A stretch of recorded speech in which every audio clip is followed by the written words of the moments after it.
আসসালামু আলাইকুম। আজকে আমরা পড়বো যে সংখ্যাবাচক শব্দ। সংখ্যাবাচক শব্দ খুবই গুরুত্বপূর্ণ এবং পরীক্ষায় এটি যখন আসে বিভিন্ন ক্ষেত্রে আমাদের কিছু কনফিউশন তৈরি হয়। তো কিছু কৌশল এখানে প্রয়োগ করলে আমরা সেই কৌশলগুলো অ্যাভয়েড করতে পারবো। এইখানে যে কনফিউশন গুলো হয় সেগুলো অ্যাভয়েড করতে পারবো। এবং এখানে আমরা দেখছি যে যেসব শব্দ দিয়ে সংখ্যা বোঝায় সেগুলোকে সংখ্যাবাচক শব্দ বলে, এবং কোন কোন ক্ষেত্রে আমরা সেই সংখ্যাগুলো ব্যবহার করি সেটি আমরা দেখব। যে প্রথমত দূরত্ব, দূরত্ব, দৈর্ঘ্য, তারপর আয়তন ইত্যাদি প্রকাশ করার জন্য আমরা প্রস্থ এটাও লিখতে পারি। প্রস্থ, দৈর্ঘ্য, প্রস্থ, আয়তন, তারপর তাপমাত্রা, এই সবকিছু প্রকাশ করার জন্য আমরা সংখ্যা ব্যবহার করি। তো সংখ্যাবাচক শব্দ খুবই গুরুত্বপূর্ণ, কারণ প্রতিদিনই সেগুলো আমাদের প্রয়োজন পড়ে। কারণ কি, আমরা যখন লিখতে যাই তখন সংখ্যার প্রয়োজন পড়ে, আমরা যখন পরিমাপ করতে যাই তখন সংখ্যার প্রয়োজন পড়ে, আমরা ফলাফল তৈরি করতে গেলে সংখ্যার প্রয়োজন পড়ে। তো সংখ্যাবাচক শব্দের মধ্যে কি কি রয়েছে, যেমন ধরুন যে 1 এটি একটি সংখ্যা, 10 এটি একটি সংখ্যা, আবার এইভাবে যখন লিখি 1 এটি একটি সংখ্যা। আবার যখন বলি যে পহেলা ফাল্গুন, পহেলা ফাল্গুন, ফাল্গুন, তো এই যে পহেলা লিখছি সেটিও কিন্তু সংখ্যা। তারপর দোসরা, এটিও কিন্তু সংখ্যা। তারপর আমরা যদি বলি যে দেড়, দেড় কেজি, দেড় কেজি, এটি ভগ্নাংশ প্রকাশের জন্য ধরেন যে এরকম প্রকাশ করা হয় যে দেড় কেজি, তাই না? এই সব কিছুই আসলে সংখ্যা। তাহলে সংখ্যা যখন আমরা ব্যবহার করছি, এটির একটা বহুমাত্রিক প্রয়োজনীয়তা আছে বলে সংখ্যা আমরা ব্যবহার করছি গাণিতিক হিসাব নিকাশের জন্য। ধরেন যে 1000 কিলোমিটার, 1000 কিলোমিটার, তো এটি কি প্রকাশ করছে? যে এই যে দূরত্ব প্রকাশ করছে। তাহলে 1 থেকে 9 পর্যন্ত 1 2 3 4 5 6 7 8 9 এবং 0, তো এই যে এই 10টি অঙ্ক আমরা ব্যবহার করি সেটি কিন্তু সংখ্যা প্রকাশ করার জন্য। যেমন এগুলো দিয়ে কিন্তু 100 হয়, 120 হয়, তারপর হচ্ছে 243, এরকম যত কিছুই চাই আমরা সেটি লিখতে গেলে আমাদের কিন্তু এই সংখ্যার প্রয়োজন পড়ে। তাহলে সংখ্যার যে প্রয়োজনীয়তা সেটি মেটানোর জন্য আমরা কখনো অঙ্ক ব্যবহার করি, আবার কখনো ফলাফল তৈরিতে আমরা বলি যে সে পরীক্ষায় প্রথম হয়েছে, প্রথম হয়েছে। তাহলে এই যে প্রথম বললাম, এটি একটি ক্রম প্রকাশ করছি, অর্থাৎ অবস্থান প্রকাশ করছি, তাই না? তাহলে এই যে অবস্থান প্রকাশ করি আর যাই করি না কেন, ক্রম প্রকাশ করি, সেক্ষেত্রে আমরা এখানে সংখ্যা ব্যবহার করছি। তাহলে সংখ্যাবাচক শব্দ এর বহুমাত্রিক প্রয়োজনীয়তা রয়েছে। যেমন ধরুন যে আমরা যখন বলছি যে 11তম সম্মিলন, 11তম সম্মিলন, আবার আমরা এরকমও বলি যে 36তম বিসিএস, 36তম বিসিএস। তাহলে দেখুন এই যে 36-এর পরে তম বসিয়েছি, এই সব কিছু কিন্তু আসলে এই এখানে গিয়ে পড়েছে। কোথায় গিয়ে পড়েছে? এই সংখ্যার মধ্যে গিয়ে পড়েছে। তাহলে যেই সব শব্দ দিয়ে এখানে আমরা এটিকে হাইলাইট করব যে যেসব শব্দ দিয়ে সংখ্যা বোঝায়, তাহলে দেখুন যেসব শব্দ দিয়ে সংখ্যা বোঝায় তাহলে সেগুলোকে সংখ্যাবাচক শব্দ বলে। সেটি হতে পারে এটি, তারপর এই যে 1 পয়লা, তারপর দোসরা, আবার এখানে যদি বলি যে প্রথম, তারপর ক্রম, আবার 11তম, এই সব কিছু দিয়েই কিন্তু কি বোঝাচ্ছে? সংখ্যা বোঝাচ্ছে। দেড়। তাহলে সংখ্যাবাচক শব্দ একটি বহুমাত্রিক বিষয়, এবং এই সংখ্যাবাচক শব্দের মধ্যে আবার ক্যাটাগরি রয়েছে। ক্যাটাগরির মধ্যে কিরকম? যে সংখ্যাবাচক শব্দ দুই রকমের, ঠিক আছে? সংখ্যাবাচক শব্দ দুই রকমের। তাহলে আমরা এটিকে লিখব যে দুই রকমের, দুই রকমের। এবং এখানে কিন্তু ঝামেলাগুলো তৈরি হয় যে কোনটা আসলে কোন ক্যাটাগরিতে পড়ছে। তাহলে দুই রকমের ক্ষেত্রে আমরা একটা হচ্ছে লিখব যে ক্রমবাচক, দুই রকমের ক্ষেত্রে এক হচ্ছে ক্রমবাচক এবং দুই হচ্ছে পূরণবাচক। এক হচ্ছে ক্রমবাচক এবং দুই হচ্ছে পূরণবাচক। তাহলে ক্রম আর পূরণের মধ্যে পার্থক্য কি, এটা যদি আমরা না বুঝতে পারি তখন কিন্তু আমাদের এই ঝামেলাটা তৈরি হবে। এখানে লিখে দিলাম যে এটা হচ্ছে 2 আর এটি হচ্ছে 1। তাহলে ক্রমবাচক কি আর পূরণবাচক কি, সবকিছু মিলেই কিন্তু সংখ্যা। তো আপনি ক্রমবাচক লিখেন আর পূরণবাচক লিখেন, পরীক্ষায় কি আসে যে নিচের কোনটি ক্রমবাচক শব্দ নয় কিংবা নিচের কোনটি ক্রমবাচক শব্দ। আবার আসে যে নিচের কোনটি পূরণবাচক শব্দ। এই পূরণবাচকের আবার 3টা ক্যাটাগরি রয়েছে, যেমন সাধারণ পূরণবাচক, তারিখ পূরণবাচক, আরেকটি হয়েছে ভগ্নাংশ পূরণবাচক। সাধারণ পূরণবাচক, তারিখ পূরণবাচক, ভগ্নাংশ পূরণবাচক। যখন হুট করে একটা শব্দ দিয়ে দেয় এবং সেই শব্দ দিয়ে যখন বলে এটি কোন ক্যাটাগরিতে পড়েছে, তখন কিন্তু আমরা এলোমেলো বাঁধিয়ে দিই। এই এলোমেলো যেন না বাঁধে সেটির জন্য আমাদের কিছু কৌশলটা প্রয়োগ করতে হবে এবং এই কৌশল দেখে কিন্তু আমরা বের করে ফেলবো সেটি কোন ক্যাটাগরিতে পড়েছে। যেমন ক্রমবাচক হচ্ছে কি বোঝাচ্ছে, যে একের পর এক সংখ্যাগুলো আসে। দেখুন, একের পর এক সংখ্যাগুলো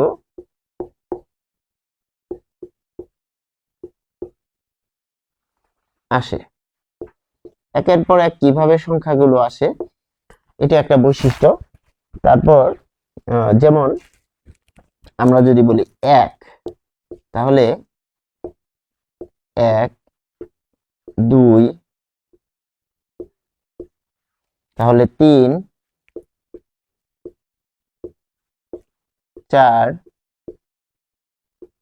খেয়াল করবেন, এগুলো চেনার অন্যতম আরেকটি কৌশল হচ্ছে, ক্রমবাচক সংখ্যা চেনার আরেকটি কৌশল হচ্ছে এই যে আমরা যে কথায় লিখি, কথায় বলে না লিখো, কথায় লিখো।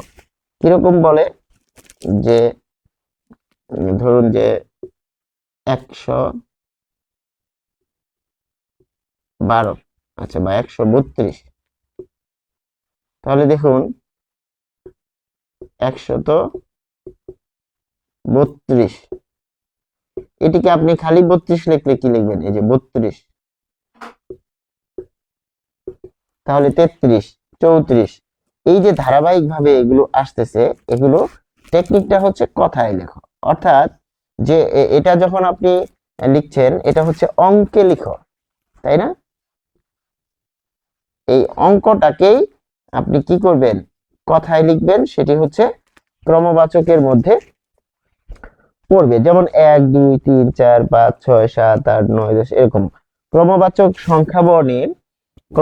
সংখ্যা বর্ণের সুবিধা হচ্ছে 1 থেকে 9 পর্যন্ত। তাহলে ক্রমবাচকে 1 থেকে 9 পর্যন্ত, এবং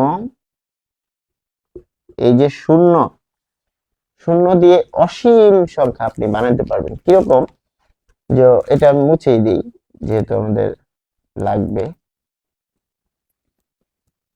তাহলে আমরা এটি এখানে লিখব, যে ধরুন যে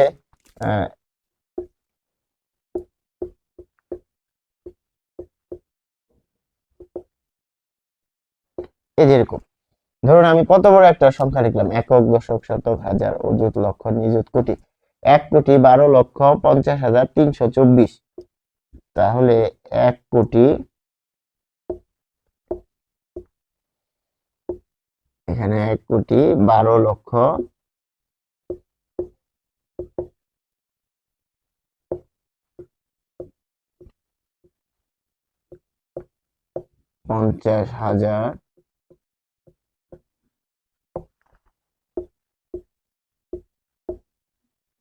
324। তাহলে 1,12,50,324, এই যে লিখলাম, এটি কিভাবে সম্ভব হয়, এই ক্রমবাচক এই যে সংখ্যাগুলো আছে সংখ্যা শব্দ সেটি দিয়ে কিন্তু সম্ভব হয়, অর্থাৎ একেবারে অসীম পর্যন্ত, অসীম সংখ্যার পূর্ব পর্যন্ত এখানে আপনি ক্রমবাচক দিয়ে তৈরি করতে পারেন। এবং ক্রমবাচক শব্দ তো আমরা যদি খেয়াল করি যে ক্রমবাচক শব্দের কিন্তু একাধিক প্রতিশব্দ রয়েছে, তাহলে এখানে একটি বৈশিষ্ট্য হলো ক্রমবাচক শব্দ যেগুলো আমরা একের পর এক সংখ্যা শব্দ আসে সেগুলো হচ্ছে 1 2 3 4 5 6 7 8 9। এটার টেকনিকটা হচ্ছে কথায় লেখো। আপনি যে কোনো সংখ্যাকে যখন কথায় লিখবেন সেটি ক্রমবাচকে হবে। কিরকম, এই যে 1 সংখ্যা, 2 এটিকে আমরা কি করছি, কথায় লিখছি 4। তো এইরকম ভাবে কিন্তু ক্রমবাচক সংখ্যা হতে পারে। আরেকটি বিষয় আছে, ক্রমবাচক সংখ্যার একাধিক প্রতিশব্দ আছে। তাহলে ক্রমবাচকের একাধিক প্রতিশব্দ আছে, কিরকম,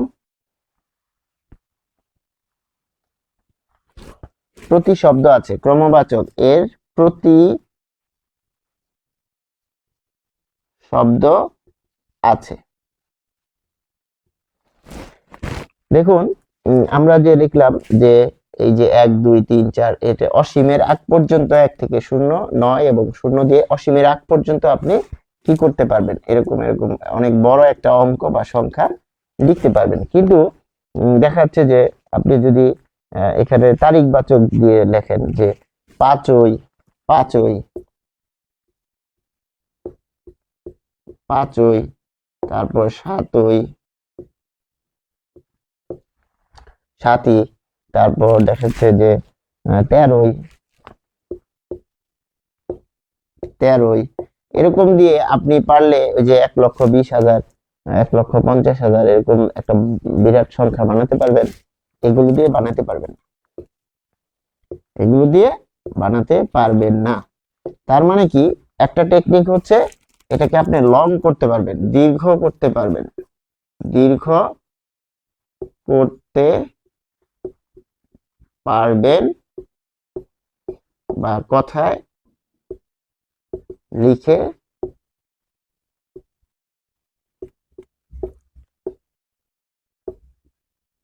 প্রকাশ করতে পারবেন।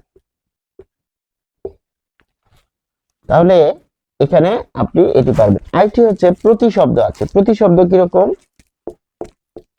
যেমন দোতলা বাড়ি, তারপর ত্রিমুখী, ত্রিমুখী, চতুর্পদী,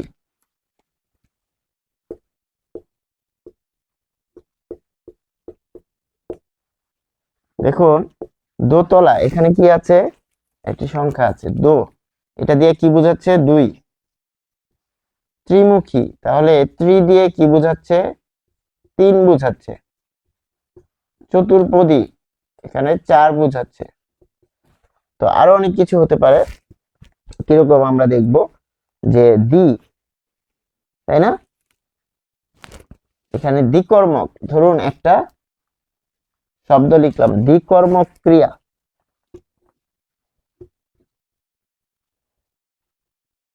দ্বিকর্মক ক্রিয়া।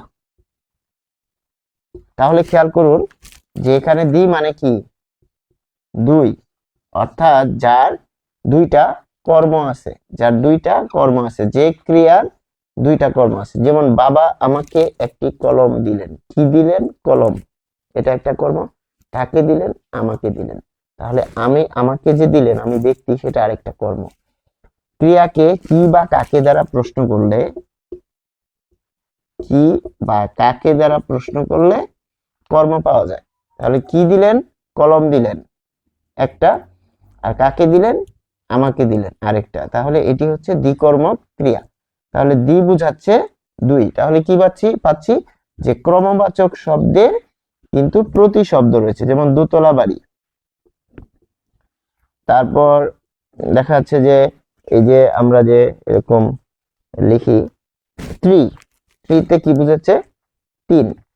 তাহলে এই যে দ্বিগু সমাস, দ্বিগু সমাস আমরা যে পড়ি যে চৌচালা, 4 চালের সমাহার চৌ, তাহলে চৌরাস্তা লিখি, চৌরাস্তা, তাহলে এই যে চারটা রাস্তা এটা মিলিত হয়েছে এখানে, তো এটা এটা এটা এরকম চৌরাস্তা, চৌ মানে কি 4, তার মানে কি দেখুন যে ক্রমবাচক সংখ্যা হচ্ছে প্রথম কথা 1 থেকে 9 এবং 0 এগুলো দিয়ে অনেক বড় সংখ্যা বানাতে পারবেন, তাই না? যেমন আপনি যদি বলেন যে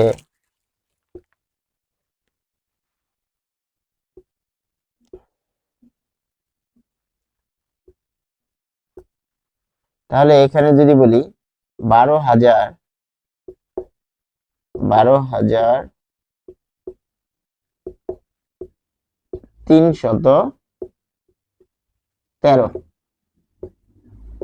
12,313, দেখুন এটা কিন্তু আরো লেখা যাবে, তাই না? তাহলে আপনি তখন কি করছেন, কথায় লিখছেন 12,313, তাহলে এই বিষয়টা হচ্ছে ক্রম। এরপর আমরা যদি বলি যে এই ক্রমকে আপনি সংখ্যাকে কথায় লিখবেন 1, তারপর হচ্ছে 2, এরকম ডট ডট ডট এরকম যেতেই থাকবেন, তাহলে এটি হচ্ছে ক্রমবাচক। এবং ক্রমবাচকের ক্ষেত্রে আমরা কি পেলাম যে 1 থেকে 9 এবং 0 দিয়ে যে অসংখ্য অসীমের আগ পর্যন্ত যে সংখ্যাগুলো লেখা যায় সেগুলো হচ্ছে ক্রমবাচক সংখ্যা, এবং এই সংখ্যাগুলোকে আমরা যে কথায় লিখি সেটি হচ্ছে টেকনিক, যে এটি হচ্ছে ক্রমবাচক। এবারে আসুন ক্রমবাচক শব্দের কি আছে, প্রতি শব্দ রয়েছে। প্রতি শব্দ কিরকম, যেমন 2 এর প্রতি শব্দ হচ্ছে 2, তারপর 3 এর প্রতি শব্দ হচ্ছে 4, তাই না? 3 এটি হচ্ছে 3 এর প্রতি শব্দ, ফলে এটিও একটি কিন্তু কৌশল বা টেকনিক।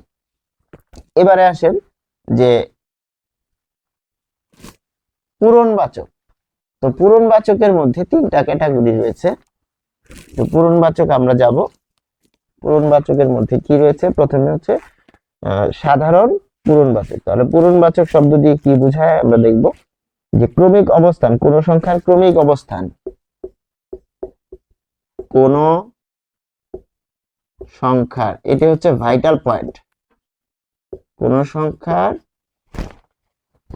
ক্রমিক অবস্থান ও পরিমাণ, ক্রমিক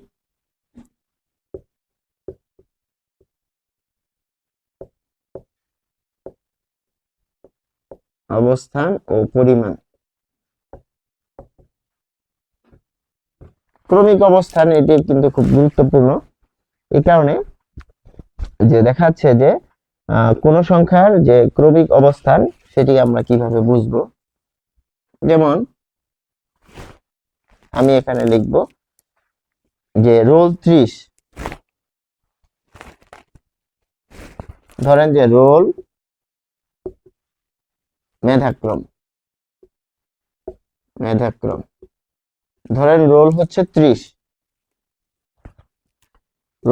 30, এ হচ্ছে প্রথম বার্ষিক পরীক্ষায়, কথার কথা। তারপরে রোল হচ্ছে ধরেন 52, এ হচ্ছে দ্বিতীয়। রোল হচ্ছে ধরুন যে 13, এ হচ্ছে তৃতীয়, তাই না? তো এই যে আমরা অনেক সময় দৌড় প্রতিযোগিতা দেখি, এরকম দৌড় প্রতিযোগিতায় কিরকম করে, এরকম 3টা এরকম একটা স্ট্যান্ড থাকে, এখানে কি গিয়ে দাঁড়ায়, তো এখানে গিয়ে কিন্তু প্রথম দাঁড়ায়।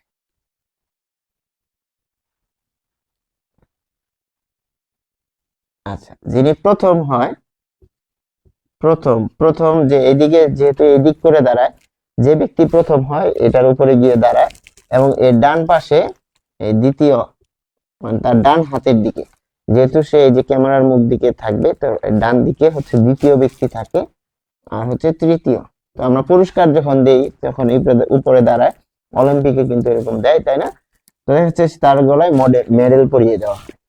তাহলে দেখুন যে এখানে কি বোঝাচ্ছে, যে প্রথম মেধাক্রম, প্রথম, দ্বিতীয়, তৃতীয়, চতুর্থ, তাই না?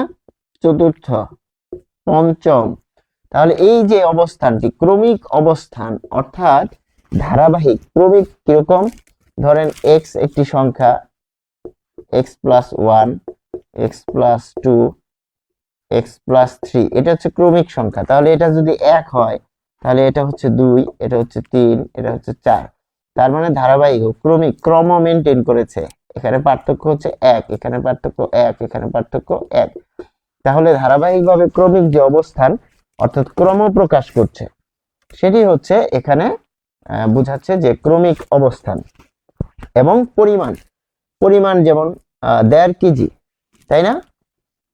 1.5, এটাকে এভাবে লেখা যায় যে 1.5 অথবা এরকম 1.5 কেজি।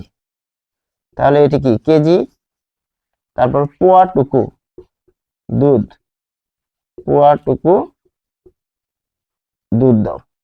তার মানে কি, ধরেন যে এটা যদি 1 লিটার হয়, এই যে 1 লিটার 4 ভাগের 1 ভাগ, 2 3 4, এই যে এইটুকু হচ্ছে পোয়াটুকু।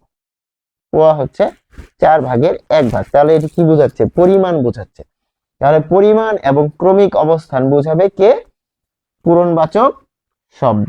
এবার আসুন পূরণবাচকের মধ্যে কি রয়েছে? 3টা ক্যাটাগরি রয়েছে। প্রথমত হচ্ছে সাধারণ পূরণবাচক। সাধারণ পূরণবাচক, এটা হচ্ছে 2 নম্বরে আমরা লিখব হচ্ছে তারিখ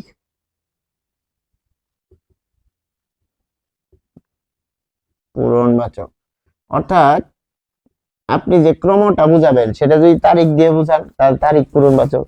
আর সাধারণ, যেমন প্রথম, দ্বিতীয়, তৃতীয়, চতুর্থ, পঞ্চম, এরকম ষষ্ঠ, সপ্তম, অষ্টম, এরকম ধারাবাহিক যদি বোঝান তাহলে সেটা সাধারণ। আরেকটা হচ্ছে ভগ্নাংশ পূরণবাচক। ভগ্নাংশ কিরকম? এই যে ধরুন যে 1.5 কেজি, তারপর ধরেন যে 2.5 কেজি, এগুলো যে বুঝান সেটা হচ্ছে ভগ্নাংশ। তাহলে খুব সহজেই কিন্তু এখানে আমরা বুঝতে পারছি 3টা ক্যাটাগরি রয়েছে পূরণবাচকের মধ্যে। পূরণ মানে ক্রম, পূরণ মানে এখানে কি, তার মানে কি ক্রমবাচক। এটা আগে লিখে নিই, ক্রম মানে হচ্ছে ক্রম। তাহলে ক্রম কিরকম? এই যে উপর থেকে এরকম এ টু, এটা যদি এ হয় এটা হচ্ছে জেড, তাই না? তার মানে এ হচ্ছে বড়, এখানে এরকম থাকে। তারপর আবার জেড থেকে কম্পিউটারে এরকম থাকে, এ থাকে। মানে সর্ট করতে গেলে আপনি চাইলে পেছন থেকে মানে বড় থেকে ছোট সাজাতে পারবেন। এটা হচ্ছে ছোট থেকে বড়, আর এটা হচ্ছে বড় থেকে ছোট। তো এটা কিন্তু এক্সেলে যারা কাজ করে তারা কিন্তু এই যে এই চিহ্নটার সাথে পরিচিত, আমরা সেদিকে যাব না। সাধারণ পূরণবাচকটা আসলে কি? সাধারণ পূরণবাচক হচ্ছে যখন প্রথম, দ্বিতীয়, তৃতীয়, সপ্তম, একাদশ, এই যে সপ্তম, অষ্টম, নবম, এই যে আমরা শ্রেণী, এটা টেকনিকটা কি? তুমি কোন শ্রেণীতে পড়ো, মনে রাখার টেকনিক, মনে রাখার কৌশল। আপনাকে যখন প্রশ্ন করে তুমি কোন শ্রেণীতে পড়ো, তুমি কোন শ্রেণীতে পড়ো, কেউ প্রশ্ন করলে আপনি কি উত্তর দেন? যে ষষ্ঠ। আচ্ছা, এইভাবে না লিখে আমরা লিখি ষষ্ঠ, কেউ লেখে সপ্তম, কেউ বলে অষ্টম, নবম, দশম। অথবা প্রশ্ন করে পরীক্ষায় তুমি কততম হয়েছো, কততম হয়েছো প্রশ্ন করে, তখন আমরা বলি তাহলে কোন শ্রেণীতে পড়ো, তুমি কোন শ্রেণীতে পড়ো এটা দিয়ে মনে রাখবো। ষষ্ঠ শ্রেণী, সপ্তম শ্রেণী, আমি যে 6-এ পড়ি বা 7-এ পড়ি বা 8-এ পড়ি, ষষ্ঠ, সপ্তম, অষ্টম, নবম শ্রেণীতে পড়ি, দশম শ্রেণীতে পড়ি, একাদশ শ্রেণীতে পড়ি, দ্বাদশ শ্রেণীতে পড়ি। এই যে দ্বাদশ শ্রেণীতে, তো এই যে এরপর দেখুন শ্রেণী আমরা বসাই দিলাম।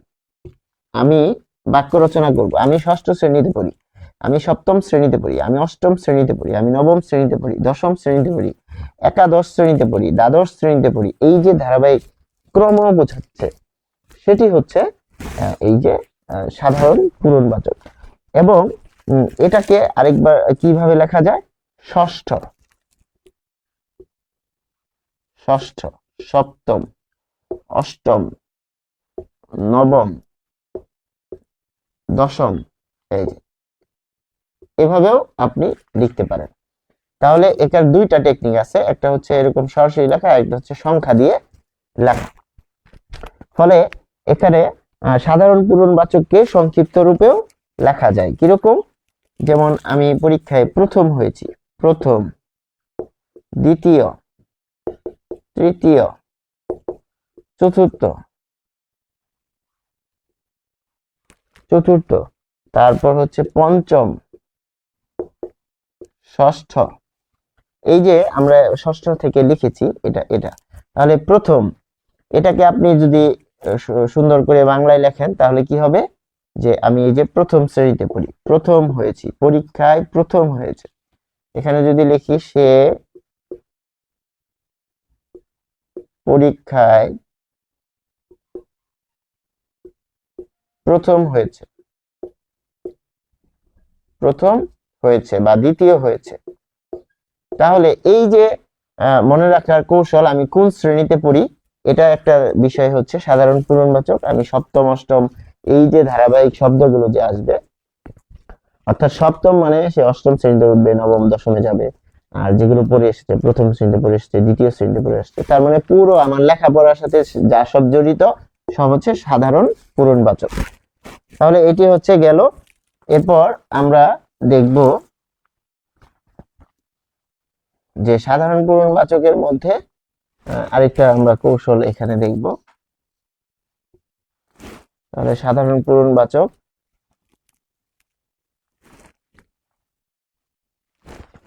এবার আমরা দেখলাম যে এই পর্যন্ত গেল এরকম 11 থেকে, এটা হচ্ছে 1 থেকে 10 সাধারণ পূরণবাচকের মধ্যে কি আছে, 1 থেকে 10 একটা ক্যাটাগরি রয়েছে। এবারে আসবো যে 11 থেকে 18, 11 থেকে 18 এটা কিভাবে বলবেন। তো এটা বলার টেকনিক হচ্ছে আমরা এখন দেখব, যেখানে বলছে যে একাদশ, এখানে 10 থাকবে, 10 শব্দটি থাকবে। কিরকম? দেখুন, একাদশ, একাদশ, 18 কেন বলা হচ্ছে দেখুন, এটা আমরা পরে বলবো। একাদশ, দ্বাদশ, আমি একাদশ শ্রেণীতে পড়ি, দ্বাদশ শ্রেণীতে পড়ি, ত্রয়োদশ, ত্রয়োদশ, চতুর্দশ, পঞ্চদশ,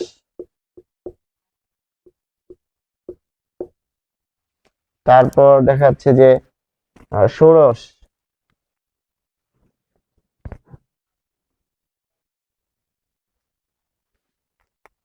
আচ্ছা।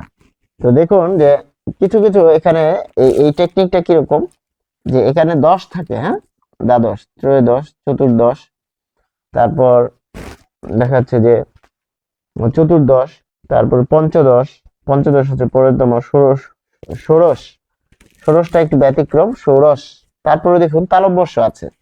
তো এটাও একটা টেকনিক, টেকনিক এই যে আমরা এই টেকনিকটা খেলা করব, তালব্যস্য আছে, আর 10 শব্দটি থাকবে, তালব্যস্য শব্দটি, 10 শব্দটি বা তালব্যস্য থাকবে। পঞ্চদশ, তাহলে 10, তারপর ষোড়শ, ষোড়শটা আমরা নীল কালিতে লিখি, ষোড়শ, এখানে কি আছে, তালব্যস্য আছে। তারপর সপ্তদশ, সপ্তদশ, অষ্টাদশ, অষ্টাদশ, খেয়াল করুন। তাহলে কেন বলছে, যে দেখুন এটার একটা টেকনিক, 11 থেকে 18 পর্যন্ত এই যে 10 এবং তালব্যস্য থাকবে, শুধুমাত্র ষোড়শে তালব্যস্য থাকবে। আর পঞ্চদশে কি আছে, তো এখানে 10 রয়েছে, একাদশ, দ্বাদশ, ত্রয়োদশ, চতুর্দশ, পঞ্চদশ, ষোড়শ, সপ্তদশ। তার মানে এখানে এই যে এটা হচ্ছে টেকনিক, কৌশল, কৌশল হচ্ছে এখানে 10 এটি থাকবে কোন পর্যন্ত? 18 পর্যন্ত। কারণ কি 19 কে আমরা কি লিখি? ঊনবিংশ। তো আমরা লিখি ঊনবিংশ। ঊনবিংশ, ঊন মানে এক কম, বিংশ মানে 20, এক কম 20, তাই একবিংশ। এই কারণে বলা হয়েছে যে এখানে হচ্ছে 11 থেকে 18, 11 থেকে 18। এরপর আপনি দেখেন যে 19 থেকে 99, ঠিক আছে, 19 থেকে 99। তো আমরা কি করি? এই পর্যন্ত বলি প্রথম, দ্বিতীয়, তৃতীয় ধারাবাহিক। তাহলে এটি নামকরণের ক্ষেত্রে 19 থেকে আমরা কি লিখব? যে 19 থেকে 99। এর মধ্যে শুধু সংখ্যার পরে তম বসাতে হবে, তম বসাতে হবে।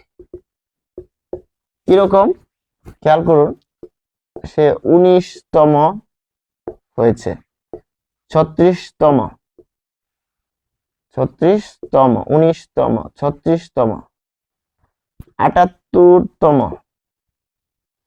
তাই না? তারপর 82তম,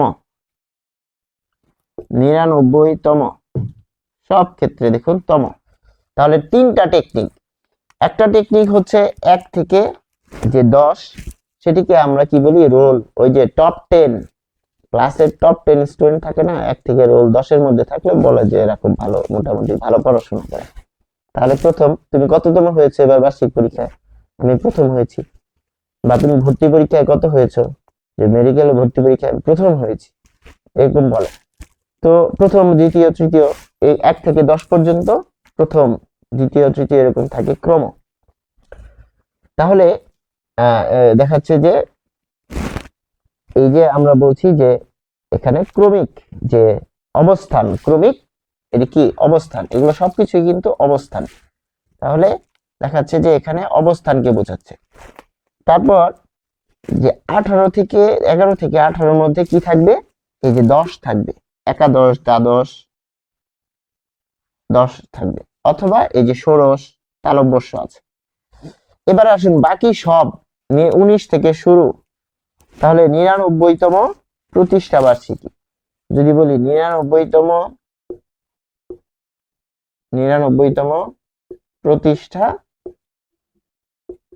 প্রতিষ্ঠা বার্ষিকী,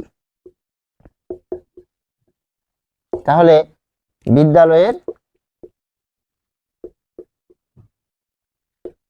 99তম প্রতিষ্ঠা বার্ষিকীতে আমি উপস্থিত ছিলাম। এই যে বলছি, এই সবকিছু এখানে বুঝাচ্ছে। তাহলে এটা একটা টেকনিক। আরেকটা টেকনিক হচ্ছে সাধারণ পূর্ণবাচকের বৈশিষ্ট্য হচ্ছে এখানে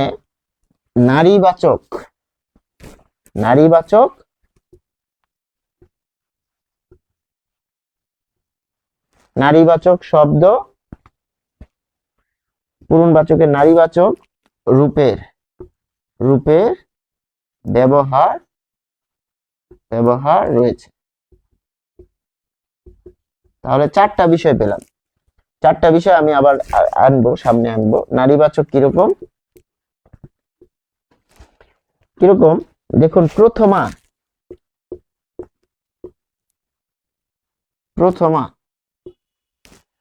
যেটাকে আমরা বলছি এরকম প্রথমা, দ্বিতীয়া,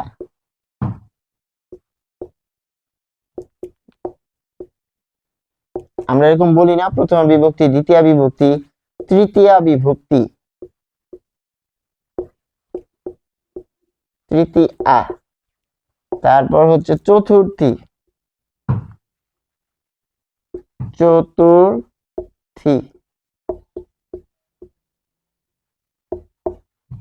পঞ্চমী,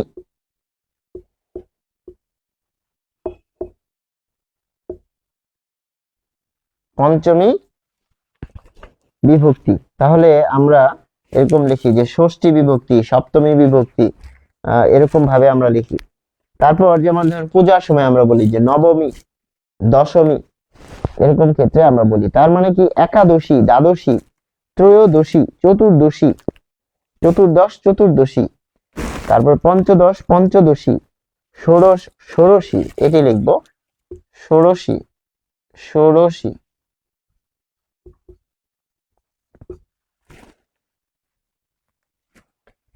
তো এই যে কালকেতু উপাখ্যানে এরকম একটা আছে, ফুল্লরা, কালকেতু এবং ফুল্লরা। ফুল্লরা বলে যে কাহার ষোড়শী কন্যা আনিয়াছ ঘরে, যে পিপিলিকার পাখা গজায় মরিবার তরে কাহার ষোড়শী কন্যা আনিয়াছ ঘরে। তো দেখাচ্ছে যে ষোড়শী মানে যার বয়স 16, তাহলে ষোড়শ থেকে ষোড়শী, তাহলে দেখুন ষোড়শ, ষোড়শ, আবার এখানে ষোড়শী, তার মানে কি নারীবাচক হচ্ছে। তাহলে মূল টেকনিক কি, সাধারণ পূরণবাচকের কয়েকটি বৈশিষ্ট্য আমরা এখানে বের করলাম। একটা হচ্ছে নারীবাচক, আরেকটা কি 1 থেকে 10 ক্রম, যে অবস্থান, যেমন প্রথম, দ্বিতীয়, ডট ডট ডট। তারপরে আরেকটা টেকনিক কি, এটা হচ্ছে যে 11 থেকে 18, 11 থেকে 18তে কি থাকবে, 10 বা এখানে 10, তারপর তালব্যস্য থাকবে, আবার তমও থাকতে পারে। এটার আরেকটা হচ্ছে তম থাকতে পারে, কিরকম, যেমন 11তম, 12তম, এর জন্য এটা লিখলাম তম। তাহলে দুইটা গেল, একটা, দুইটা, তিনটা টেকনিক। আরেকটা টেকনিক হচ্ছে যে তম বসাই দিলে হবে 19 থেকে 99, 19 থেকে 99 এর মধ্যে কি বসাইতে হবে,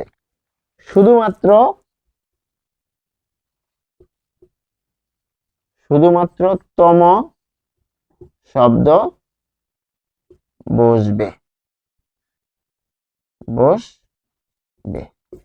তাহলে এই চারটা বিষয়, যেমন এটার টেকনিক কি, তুমি কোন ক্লাসে পড়ো, কোন শ্রেণীতে পড়ো, আমি সপ্তম শ্রেণীতে পড়ি, আমি দশম শ্রেণীতে পড়ি, আমি অষ্টম শ্রেণীতে পড়ি, আমি প্রথম শ্রেণীতে পড়ি। এই যে তুমি কোন শ্রেণীতে পড়ো এটা বোঝার টেকনিক, এভাবে মনে রাখবো। আর এটা হচ্ছে যে 10 বা তালব্যস্য থাকবে, একাদশ, দ্বাদশ, সে দ্বাদশ শ্রেণীতে পড়ে, একাদশ শ্রেণীতে পড়ে। তারপর দেখাচ্ছে যে এরপর 19 থেকে 99তম, যে 50তম প্রতিষ্ঠা বার্ষিকীতে বিদ্যালয়ের সবাই উপস্থিত ছিলেন, সাবেক শিক্ষার্থীদের সবাই উপস্থিত ছিলেন।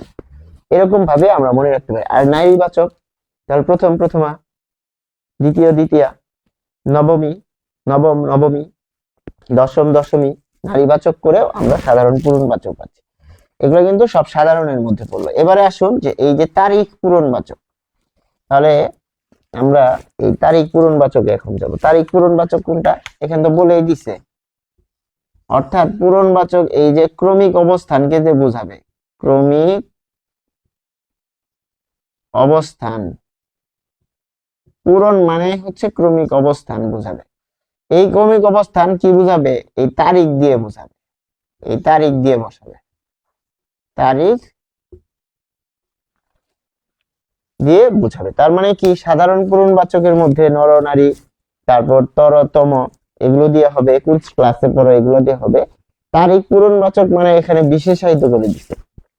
ধরেন এটা পূরণবাচক, পুরোটা হচ্ছে পূরণবাচক। যখনই আপনি বলবেন এটা হচ্ছে বৃত্ত, পূরণবাচক শব্দ, যখনই এই অংশটাকে বলবেন তারিখ পূরণবাচক, তারিখ পূরণবাচক, তার মানে এনে শুধু তারিখ বসতে পারবে, আর কেউ বসতে পারবে না। অর্থাৎ একটা স্কুলে বা কোনো অনুষ্ঠান স্থলে যখন অনুষ্ঠান হয়, তো দেখা যাচ্ছে অতিথিদের জন্য অনুষ্ঠান স্থলে কিছু জায়গা আলাদা থাকে না। তো আমরা একটা বাড়ি করছি, এরকম বৃত্তাকার বাড়ি, এই বৃত্তাকার বাড়ির মধ্যে শুধুমাত্র এই জায়গাটুকু, এটা একটা প্যান্ডেল, তাই না? তো এই প্যান্ডেলের মধ্যে কারা, শুধু যাদের তারিখ আছে তারা বসতে পারবে, ঠিক আছে? তারিখ এরা বসতে পারবে। আবার ধরেন এরা কারা, এরা বসতে পারবে শুধু যারা ভগ্নাংশ, ভগ্নাংশ এরা বসতে পারবো, এটা হচ্ছে স্পেশাল সিট। আর এটা হচ্ছে সবাই সাধারণ, সাধারণ এর লোকজন বেশি, তাই যে জায়গাটা বেশি, এটা হচ্ছে সাধারণ।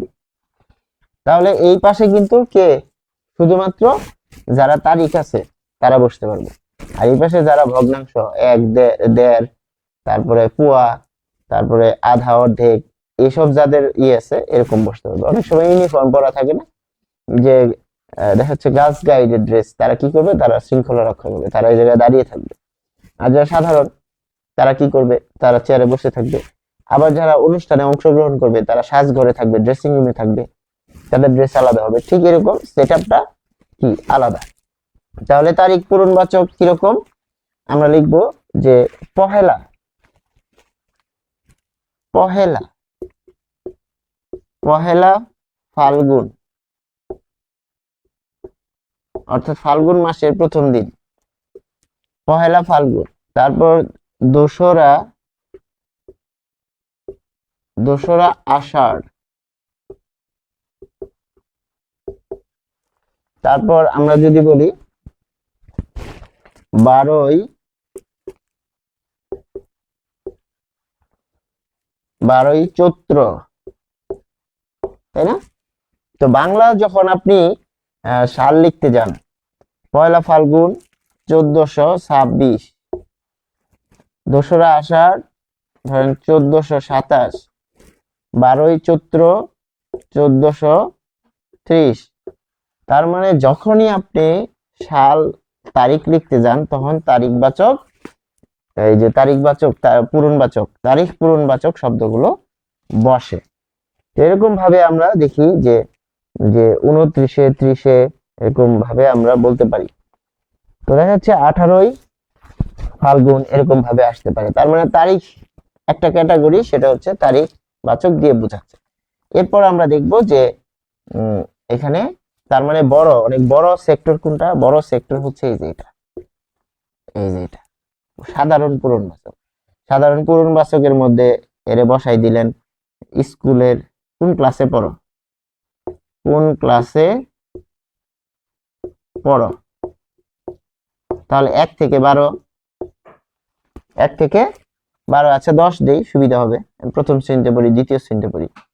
তো এটা যদি বলি কোন ক্লাসে পড়ো, আর এটা হচ্ছে এই যে 10 বা তালব্যস্য, এটা থাকবে প্লাস তম, মানে তম 2, 11 থেকে 18। তাহলে এটা কোন কোন কৌশলের মধ্যে পড়ছে, তো এটা হচ্ছে 11 থেকে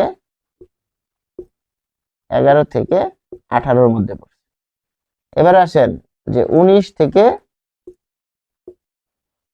99, এর খালি তম বসাই দিতে হবে। এগুলা যেখানে আছে এ হচ্ছে সাধারণ পূরণবাচক।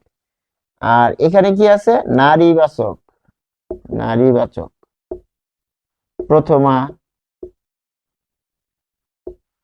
দ্বিতীয়া, তৃতীয়া, চতুর্থী, এবং এখানে কিন্তু আ প্রত্যয় থাকে, খেয়াল করবেন আ প্রত্যয় থাকে, তারপর ই প্রত্যয় থাকে, নবমী, দশমী, তাই না? এটা হচ্ছে সাধারণ পূরণবাচক, অনেক বড় সেক্টর। এটা হচ্ছে অল্প একটু সেক্টর, এই যে বৃত্তটা যে বলছিলাম, এটা হচ্ছে তারিখবাচক, এটা হচ্ছে ভগ্নাংশ, আর বাকি সব হচ্ছে কি এই সাধারণ, এই পুরো জায়গা দখল করে আছে। তাহলে আশা করি আমরা বুঝতে পেরেছি। এরপর আমরা দেখব যে ভগ্নাংশ। তাহলে ভগ্নাংশকে আমরা কিভাবে দেখতে পারি, যে ভগ্নাংশ হচ্ছে কখনো কখনো পূর্ণ সংখ্যার থেকে খানিকটা কম বা বেশি বোঝাতে, কখনো কখনো পূর্ণ সংখ্যা। তাহলে এটা কি, এটা হচ্ছে পূর্ণ সংখ্যা। এটা যদি এরকম বসাই, এটা হচ্ছে 0, এটা হচ্ছে 1, এটা হচ্ছে 2, এটা হচ্ছে 3। তাহলে এটা হচ্ছে ধরেন যে আচ্ছা এইদিকেই বসাই, এটা 0। তাহলে এরকম যদি বলাই 1, 2, 3, 4, তাহলে 1 যদি এইটুক বসাই, তাহলে 1 আর 2 এর মধ্যে কি আছে, 1.5 আছে। এটা হচ্ছে 1.25, 1.5, 1.75, 1. এখানে 2। তাহলে এখানে আমরা কি পাচ্ছি দেখুন, 4টা পাচ্ছি। তাহলে এটা হচ্ছে 1-এর 4, তারপরে এটা হচ্ছে হাফ, তাই না? এটা তাহলে দেখুন যে এখানে যদি 4-এর 2 দিই তাহলে এটা হচ্ছে হাফ, এটা হচ্ছে 0.75, এটা হচ্ছে 2। যদি 0.25 করে ধরেন তাহলে কি এটা হচ্ছে 1, 1.25, 1.5, 1.75, তারপর 2। তাহলে কি পাচ্ছি, আমি যখন বলছি যে 1-এর বেশি তখন এটা, আবার 2-এর কম তাহলে আমরা পাচ্ছি যে 1.5 কেজি, 2.5 কেজি। যখন বলছি 2.5 কেজি, 2.5 কেজি, 2.5 কেজি আটা কিনলাম, 2.5 কেজি আটা কিনলাম, 2.5 কেজি মানে এই যে এরকম, অথবা 2.5, তাহলে 2-এর চেয়ে একটু বেশি। আবার যদি বলি যে পোয়াটুকু দুধ দাও, পোয়াটুকু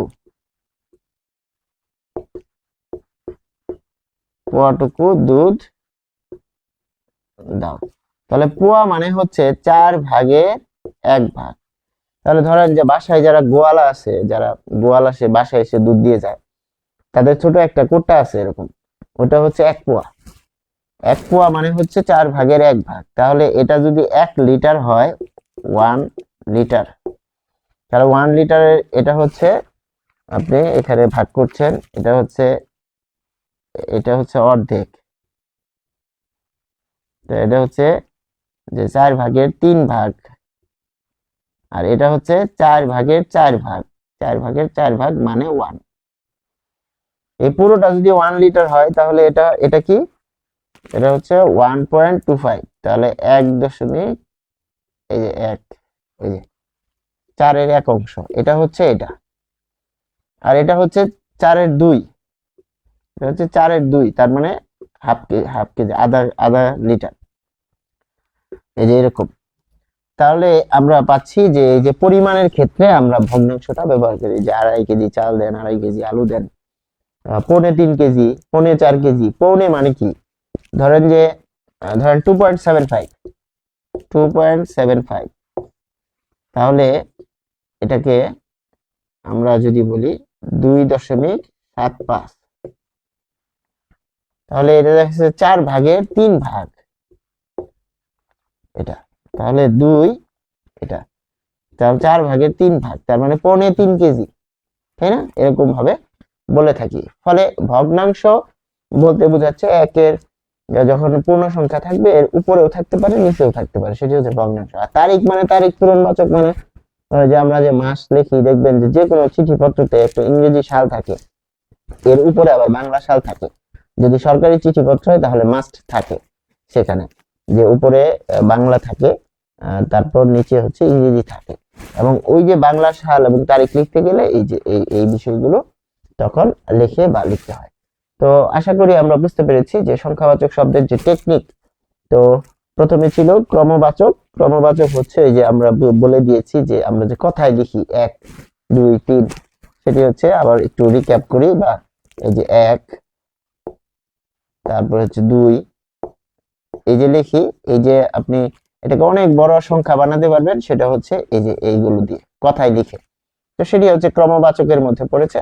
আর পূরণবাচক হচ্ছে, পূরণ মানেই হচ্ছে, পূরণ শব্দটা মনে আসলেই মনে করবেন যে প্রথম, দ্বিতীয়, তৃতীয়। তো পূরণবাচক মানে হচ্ছে ক্রমিক অবস্থান থাকবে, অবস্থান।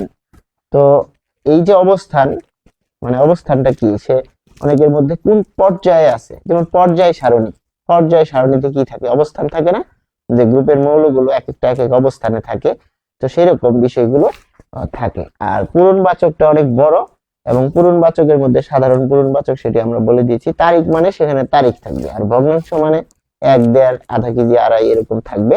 এর বাকিটুকু সাধারণ পূরণবাচকের মধ্যে পড়বে। আশা করি আমরা বুঝতে পেরেছি, এবং এর মধ্যে দিয়ে কিন্তু যে সংখ্যাবাচক শব্দ সম্পর্কিত যে যাবতীয় আলোচনা সেটি শেষ হচ্ছে। এবং এখান থেকে যে কোনো ধরনের প্রশ্ন আসলে আজকে ক্লাসের পর আমরা মনে করি যে আমরা সেটি সেটি আনসার করতে সক্ষম হব। সংশ্লিষ্ট সবাইকে ধন্যবাদ। আসসালাম।